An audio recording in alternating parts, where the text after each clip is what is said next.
التقوى وأهل المغفرة.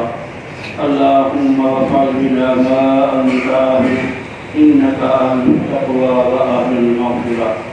لا إله إلا أنت سبحانك إني كنت من الظالمين. نسألك موجبات رحمتك وعزائم مغفرتك والغنيمة من كل بر وسلامة من كل إثم.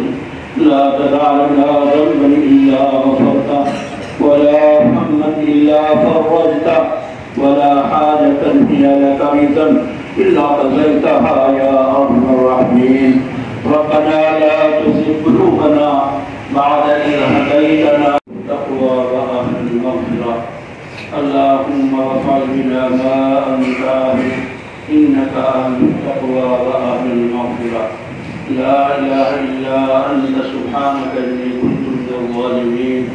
نسألك موجبات رحمتك وعزائم مغفرتك والغنيمة من كل بر وسلامة من كل إثم. لا تدع لنا ذنبا إلا غفرته ولا هما إلا فرجته ولا حاجة هي لك رضا إلا قضيتها